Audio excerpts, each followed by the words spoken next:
एक गरीब लकड़हारा जंगल के करीब रहता था। वो रोज जंगल में जाता, लकड़ियां काटता और उसे शहर में ले जाता, वहां जाकर बेच देता। वो इस सोच के साथ जमीन भी खोदता था कि कभी शायद उसमें से उसे खजाना मिल जाए और उसकी जिंदगी संवर जाए। इसी उम्मीद के साथ वो रोजाना अपने साथ जंगल में बेलचा और कुल्हाड़ी भी ले जाता। एक दिन खजाने की तलाश में जमीन खोदने लगा। अचानक उससे बहुत बड़ी देग नजर आई। वो इस देग को देखकर बहुत खुश हुआ और दिल ही दिल में सोचने लगा, लगता है कि उस देग के अंदर कोई खजाना छुपा हुआ है। जभी तो उससे किसी ने जंगल में दरख्त के पास जमीन में खोद कर दबाया हुआ था। वो खुशी खुशी देग की तरफ बढ़ा ताकि उसके अंदर हाथ डालकर खजाने को देख सके।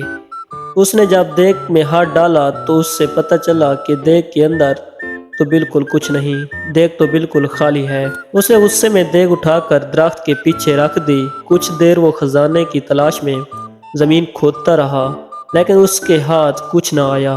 उसने गुस्से में कुल्हाड़ी उठाकर दरख्त के पास फेंक दी और थक हार कर दरख्त के करीब बैठ गया। अचानक उसकी नज़र देग पर पड़ी। उसने देखा कि वो कुल्हाड़ी उस देग में जा गिरी थी और अब देग में 100 कुल्हाड़ियां मौजूद थीं। वह इन कुल्हाड़ियों को देखकर बहुत हैरान हुआ। साथ ही साथ उसे ये भी समझ में आ गया कि ये देग कोई आम देग नहीं, बल्कि ये कोई जादुई देग है। जभी तो इसकी एक कुल्हाड़ी 100 में तब्दील हो गई है। वो खुशी खुशी इस देग को उठाकर घर में ले आया। लकड़हारे ने इस देग को एक कमरे में छुपा दिया। रात के वक्त उसने जादुई देग को दोबारा आजमाने के लिए इसमें एक आम डाला। थोड़ी देर बाद उसने देखा तो देग में एक आम की बजाय 100 आम मौजूद थे।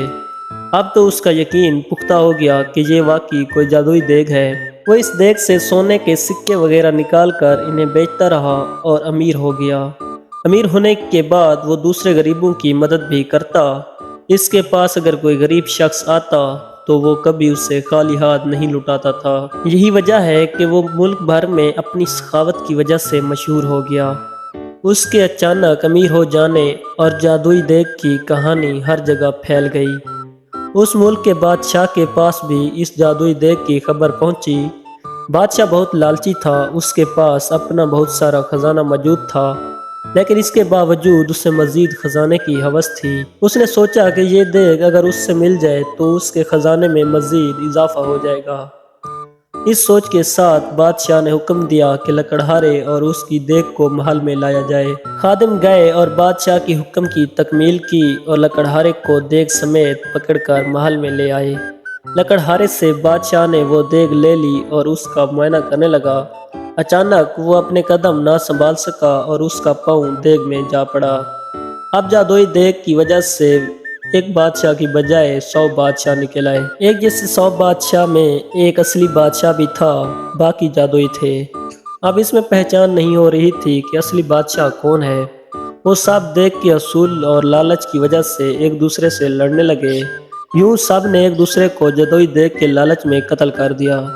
यूं लालच की वजह से असल बादशाह भी जिंदा ना रहा। लकड़हारे ने खामोशी से अपनी जादुई देग उठाई और उसे लेकर अपने घर चल दिया।